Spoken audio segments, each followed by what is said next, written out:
nje gutangariza abantu bariko barambara ubusa, nje gutangariza umuntu ariko arambara ubusa, yoba umupapa, yoba umumama, yoba umusore, yoba inkumi. Jewe ndakuzaniye itangazo, nje gutangariza abantu bariko baratsiba umushatsi. Nimbura umugabo utsiba umushatsi, nimbura umugore utsiba umushatsi, nimbura umwigeme cyangwa uri umusore, jewe murambabarira, jewe gusa nje kugutangariza ico nzi. Sinatumwe gutangariza ibikoko vyo mw'ishamba, ariko natumwe gutangariza umuntu. Ijambo ry'ubwa gatatu ariryo rya nyuma mpereza ko nje gutangariza abantu bariko barisiga ibintu bihindura urukoba. Yesu nabahezagire. N'aya majambo atatu, nje gutangariza umuntu ariko arambara ubusa, nje gutangariza umuntu ariko aratsiba umushatsi, ijya nyuma nje gutangariza umuntu ariko arahindura umubiri wiwe. Intahingirakamaro TV.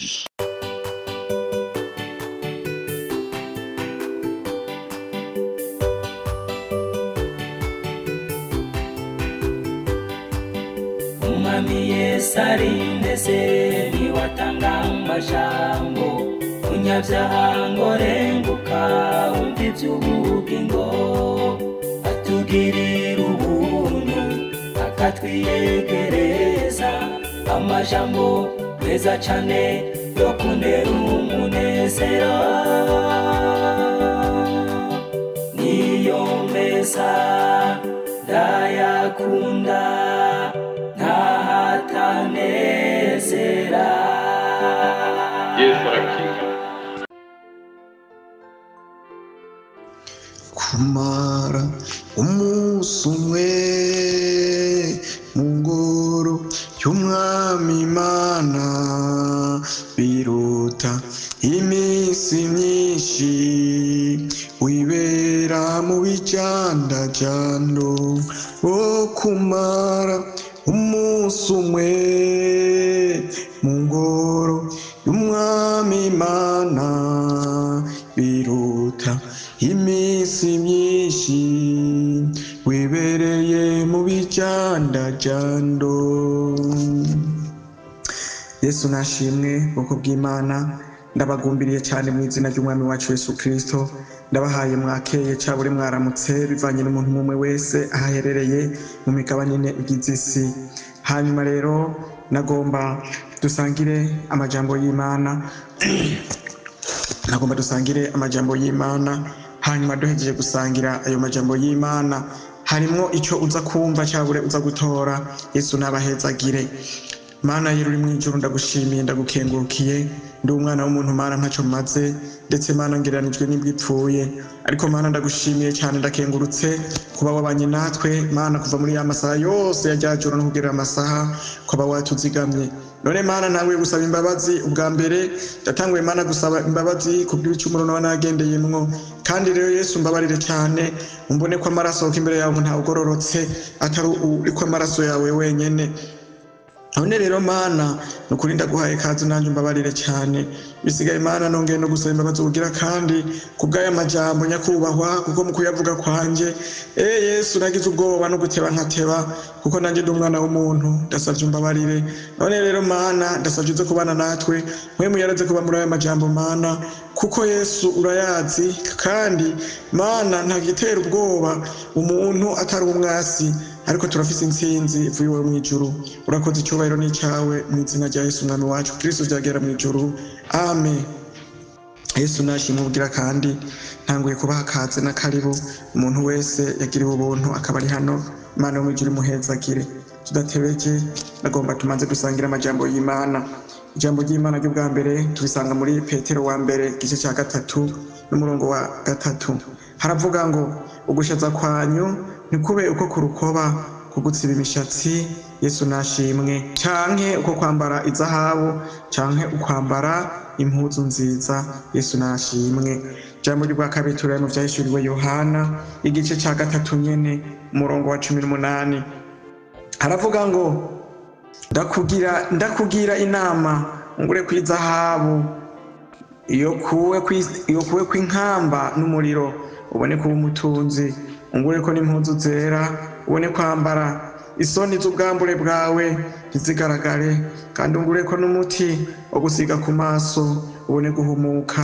Yesu nashimwe. Ijambo rya gatatu turisanga muri Timoteyo wa mbere igice cya 2 n'umurongo w'9.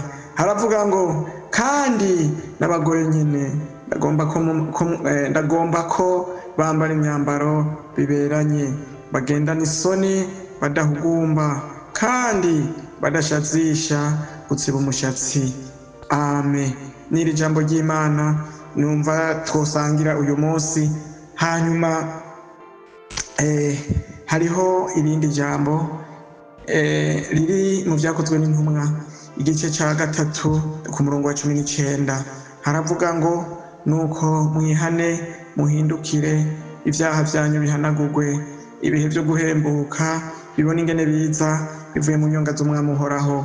Ariko ijambo jewe mfise niri ngo nuko mwihane muhindukire, ibyaha byanyu bihanagurwe. Amen. N'aya majambo y'Imana, aya majambo ntanguye gusaba imbabazi ubwa mbere kuko naratevye by'ukuri, naratevye kubivuga ariko ari imvo zitamvuye ko aya majambo yaraje ndamaranye iminsi ndayabona, ariko ndabura uko ndabigenza, ndabura uko mvuga, ndabura uko nifata, ndabura uko mpagarara. Amajambo rero mbura amahoro iri joro rya mbere niniya cyane, uko aya majambo nari ndayamaranye iminsi ariko noneho akongera kugaruka. None rero kandi kugira ngo nemere kuyavuga, burya by'ukuri ntabeshe n'imbere y'Imana hariho ijambo nabwiwe. Niyo mpamvu rero riciye rituma ndabivuga, nubwo kuva mu gitondo nagumye ngira ubwoba ndatinya kubivuga, ariko ndavuze ati Mana kubishimye reka ndabivuga uko nyene. Nuko intumbero nzanye niyi, mumbabarire cyane niyo audio mbana ndende, muze kumbabarira mungirire imbabazi. Nje gutangaza, nzanye ubwa mbere impanuro, hanyuma mbere nk'ubutangaza. Nje gutangariza rero abantu bari ubwoko butatu, murambabarira. Uza kumva ivyiwe bishikiwe murambabarira. Ugomba kubaza urabaza Imana, ko jewe ntacyo mfise no gusigurira kuko nanje nabibonye uko. Icyo bwa mbere nje gutangariza abantu bariko barambara ubusa, nje gutangariza umuntu ariko arambara ubusa, yoba umupapa, yoba umumama, yoba umusore, yoba inkumi. Jewe ndakuzaniye itangazo kuko hari amajambo nabwiwe kuri ibi, n'amajambo y'Imana jamwo. Nico gituma jewe nje gutangaza gusa, nje kugutangariza, nje gusemerera. Ndakubwire uwo vyumva utovyumva biragusha. Icyo bwa mbere rero nje gutangariza umuntu ariko arambara ubusa, yuko inyuma yuko kwambara ubusa hari ikintu kigiye gukurikira. Yesu nashimwe. Icyo bwa kabiri nje gutangariza abantu bariko baratsiba umushatsi. Nimbura umugabo utsiba umushatsi, nimbura umugore utsiba umushatsi, nimbura umwigeme cyangwa umusore, jewe murambabarira. Jewe gusa nje kugutangariza icyo nzi. Sinatumwe gutangariza ibikoko vyo mw'ishamba, ariko natumwe gutangariza umuntu. Ijambo ry'ubwa gatatu ariryo rya nyuma mpereza ko nje gutangariza abantu bariko barisiga ibintu bihindura urukoba. Yesu nabahezagire. N'aya majambo atatu nje gutangariza umuntu ariko arambara ubusa, nje gutangariza umuntu ariko aratsiba umushatsi, ijya nyuma nje gutangariza umuntu ariko arahindura umubiri wiwe. N'aya majambo y'Imana. Ibi bintu rero maze kubibona byanteye ubwoba, ndasenga Imana. Niho naciye mbona ndiko ndasemerera iri jambo. Hari umuntu ariko arambwira ngo semerera, ngo semerera gose. Niho naciye mbona iri jambo ryo Vyakozwe n'Intumwa ariryo ndiko ndasemerera, kandi vy'ukuri byantwaye umwanya muremure. Ivyo bintu ndabibamwo, ndakanguka, ndagira ubwoba ku buryo nikanguye aho ndi ndavuga Mana handihe. Nuko iri jambo rivuga ngo nuko mwihane muhindukire, ibyaha byanyu bihanagurwe. N'iri jambo nabona ngo masemerera, kandi byatwaye umwanya muremure cyane. Yesu nashimwe. N'iri jambo rero nje gutangaza, wewe uri kurambara ubusa, wewe uri kuramagara ibisigo, wewe uri kurihamagarira ibisigo. Hari umuntu abantu bariko barambara amapantaro, abagabo bakambara ivyo bita umutendagazo, abandi ngo bavyita poketi, akambara ipantaro ntanashireko n'umukaba, akaca yambara agatendagaza kugira ngo ba bantu nibamubona, ba bigeme nibamubona, ba bagore nibamubona barahuka imitima. Ariko umenye neza ko inyuma y'ivyo ugiye kubona ibara, kuko hari abantu uriko uracumuza, hari abantu uriko urakwegera mu vyaha. Yesu nashimwe. Ariko nagomba ndakubwire, hari umunsi umwe Yesu nashimwe cyane, hari umunsi umwe wo kwambara iyo pantaro ukagira ngo wambaye pocket cyangwa wambaye umutendagazo, ya pantaro ikacikoroka ukamara uri mu bantu. Yesu nashimwe. Hariho n'imisore nayo nyene yambara uko cyo kimwe n'abagabo. Hakaba rero hari n'abigeme nabo bariko barambara ubusa, bariko barambara impuzu zitabakwiye, bakambara uduhuzu dutoyi. Hanyuma rero abandi nabo bakambara impuzu zibonerana kugira ngo abarengana babone ivyo yambaye, babone ukuntu ameze. Yesu nashimwe cyane, kugira ngo banohore abantu batagira imitima babatware. Abandi nabo mugahura, harimo ababigira n'abamama, hari ababigira n'abigeme, abo muhuye bagatangara ati nakasigaye yambara ubusa, bivanye n'ukuntu bari bakuzi. Wahora uri umuhizi mu gikorwa cy'Imana, wahora uri umuhizi, wari umuririmbyi, ariko haje rya jambo ngo tuzobamenyera kuvyo bama. Yesu nashimwe. Hariho umunsi Imana izokugaragaza, hariho umunsi uzokwambara ubusa Imana ikakugaragaza, umuyaga ukavuga, utwo duhuzu wambaye umuyaga ukadukuma, ivyo wambaye vyose bikagenda, ugasigara uramenya, uzobibona. Yesu nashimwe cyane. Hariho abandi abantu bariko barisiga ibintu bihindura urukoba, bariko barisiga amakanta n'ibindi. Data wanje guhara amavuta ahindura inkoba. Ariko nagomba ndakubwire, hari umunsi uzovyisiga umuriro kako ukasha, bakabona uri kuraka, batabona ikintu kiguturiye. Yesu nashimwe. Nagomba nkubwiza ukuri, nutihana ugiye kubona ibara. Hari umunsi uzohura n'ibisigo bikakumaramariza mu bantu, bikagutabagurira kwizo mpuzu wambaye, ukamaramara uri mu bantu. Nuko Yesu nashimwe cyane. Nagomba rero mbwira uyu muntu, wewe abakubona babona uri umuhizi, babona ugenda gusenga ugafata umwanya, ariko haje rya jambo ngo muzobamenyera ko vyo bama. Hari n'abandi bafata mu kwisiga bakinyegeza, abandi mu kwambara bakinyegeza, ariko kibagire uko Imana atana hamwe yihungira. None ngomba ndaguha ikibazo, uwo mubiri wawe uri kuragira uko wawukuye he? Mbega uzobwira mu kuzimu, umubiri ntuzobusubiye wavuye? Mbega nawe kuvuga ngo ugomba ushimwe n'abantu, ni washimwa n'abantu, abantu bazogutwara he? Mbega abantu barafite ijuru bazogutwaramo? Yesu nashimwe cyane. Ni imburi cyabure n'iri tangazo, cyabure nukugusemerera, nariko ndababwira. Amen. Mwebwe turiko turumvira ijambo ry'Imana, n'ubuntu twagiriwe, n'ubuntu twagiriwe. Hari korasi imwe nkunda, imbere y'Imana ntacyo uzoronka wireguza, ngo kuzosanga hari abahizi. Yesu nashimwe. Bagwanye intambara z'ubusore, bagwanye intambara z'ubugabo, bagwanye intambara z'ubwishime, bagwanye intambara z'ubumama, bagwanye intambara z'ubwigeme, bagahagarara nk'abahizi, bakaba nk'aba Esiteri, bakaba nk'aba Nehemiya, bakaba nk'aba Shadiraka n'aba Meshaki, bakaba nk'aba Daniyeli. Bahagaze bagahagarara mu bihe bigoye, bakaba nk'aba Yosefu hariya kwa Potifari muri Egiputa. Barahagaze babizigirwa. Mbega nawe uhagaze gute? None uriko uragenda gute? Yesu nashimwe. Uyu munsi ijambo niri ry'abantu bariko barambara ubusa, ry'abantu bariko barahindura imibiri. Muvyumve, wowe vyumva utovyumva. Nabonye ndiko ndasemerera. Gomba uvyambare ntacyo bitwaye, gomba uvyambare ntacyo bitwaye.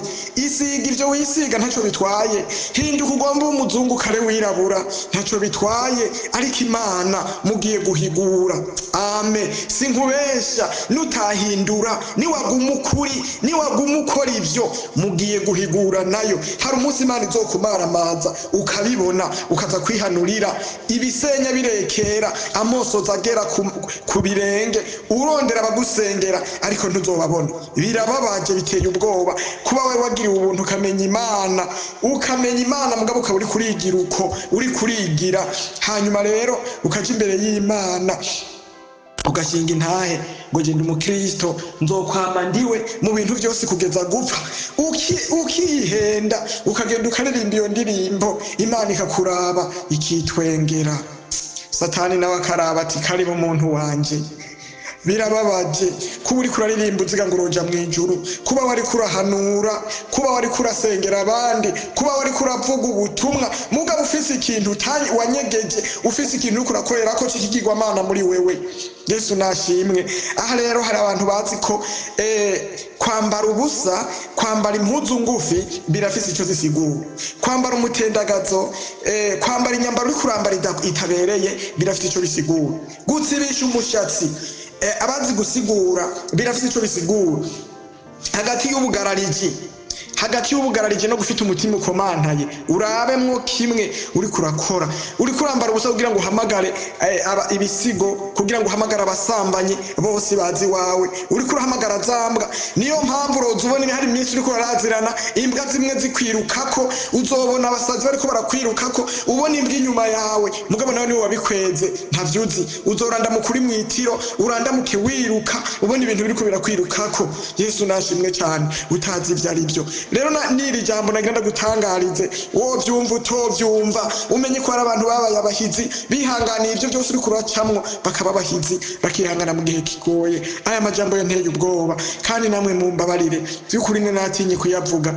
Nguma ngira ubwoba Imana y'amajambo no yavuga gute, cyabure no yasigura gute. Ariko isango ntiyari bwagere. Iyi tariki ya 27 z'ukwezi kw'icenda 2025 Imana itugiriye ubuntu. Imana nawe ikugiriye ubuntu, wo vyumva utovyumva. Inyuma nabonye ndiko ndasemerera iri jambo ryo mu Vyakozwe n'Intumwa 3:19 ngo nuko semerera, ngo nuko nimwihane muhindukire ivyaha vyanyu bihanagurwe. Nabonye ngo masemerera iryo jambo, ndasemerera, ndabona niko ndazunguruka semerera, ndasemerera cyane. None rero n'aya majambo y'Imana niyimburi ndakuzaniye, n'aya majambo murambabarira. Ntuhave wiyumvira ngo none ngo aje kutubwira ngo amajambo ngo yeretswe ngo ibi nibi. Murambabarira, jewe sineruka ariko nabibonye uko, kandi nabonye integeko kubikubwira uko nyene. Ntumbaze icyo Imana yagombye. Murambabarira rero, nongeye kubasaba imbabazi, murambabarira. None rero n'aya majambo twariko turaganira, nukuri nayabonye uko, kandi nabibonye uko. Aho ndababwije ukuri nabibonye uko. Uwo vyumva utovyumva jewe ntumbaze, ico nzi ndabibonye imisi ishikibiri, hanyuma mbona amajambo ko ntegezo kuyavuga uko. Nuko rero Yesu abahezagire, mvuze vyinshi. None rero mwese mwakire amajambo n'iyimburi n'abavyumvise. Imana yo mwijuru nibahezagire. Mana uri mwijuru, ndagushimiye cyane, ndagukengurukiye. Uri Imana, uri mutabazi, uri mutananirwa. Aleluya. Mana uri mwijuru, ndagushimiye kuri aya majambo, ndagushimiye ko ukora kugomba, ndagushimiye kuri Imana, Mana ya Isaka, Mana ya Yakobo, Mana ya Abrahamu. Urakoze rero Mana kuri aya majambo n'imburi. Mana wakoze kuri aya majambo yara yacu, hari impamvu aya majambo yaje mu izina ya Rashayirora. Amen. Aleluya. Urakoze Mana. Yesu urakoze. Turagushimiye kuri aya majambo Mana. Turasavye mpwemu yera asigurira umuntu wari we wese. Turasavye ubutatu butagatifu, Imana na Yesu na mpwemu yera, abarivyo vyuruka kugira ngo bisigurire umuntu umwe wese. Mana yera uri mwijuru, aya majambo kugiraze y'abantu bariko barahindura imyambaro bakamba ariko barambara ubusa. Aya majambo kugiraze y'abantu bariko baratsibisha imishatsi. Aya majambo kugiraze y'abantu bariko barisiga ibihindura urukoba. Mw'izina rya Yesu hari ico wagomvye Mana. Erega Mana abantu niwe wabaremye, kandi amajambo ariko arabwirwa twebwe, ntiyabwiwe ibikoko vyo mw'ishamba, ariko arabwirwa twebwe. None rero Mana turasengeye umuntu wese ariko arumvira ijambo, Mana yerugira icyo ukoze mw'Irayirora, mw'izina rya Yesu. Mana hari impamvu Mana. Amen. Hayiro Rasharayiro. Amen. Yesu uteye ubwoba Mana, ariko urakoze kuvyo dukoreye. Urakoze Mana. Yesu urakoze. urakoze mana yera uri mwijuru, urakoze mana. Ariko turumvise ijambo ryiganuke ngo nuko nitwihane duhindukire ivyaha vyacu bihanagurwe mu izina rya Yesu. Mana urakoze, ibisigaye ndasenge umuntu wese yumvise iri jambo ugira ico ukoze mu mutima wiwe. Amen, amen, Yesu, amen, haleluya, rashairo, amen, amen. Urakoze mana, cyubahiro ni cyawe, tubisavye twizeye kugiye kubidukorera mana, mu izina ry'umwami wacu Yesu Kristo byagera mu ijuru, amen. Mwari kumwe na mwene so Meshaki Ndayishimiye. Nimero nubusa nagasaraba ko guteranya 265 amajana 980 25 15 ubusa 9. Mwese twariko turasangira amajambo y'Imana, kandi mukamwumvise n'aya majambo. Imana mu ijuru nibahezagire. Shalom. Ukaba nawe ufise intahe bifuza gutanga cyangwa izindi nyigisho cyangwa ugomba kuduhuza n'ubifise, twandikire kuri ino nimero ya WhatsApp 68 amajana 84 amajana 981 68 804 canke 68 42 14 47 68 42 14 47. Kaze twiteze intahe zivuye muri mwebwe kugira natwe tuzisangiza abandi. Izina rya Yesu rirusheho guhabwa icubahiro. Kaze, Imana ibahezagire. Niyo meza ndayakunda.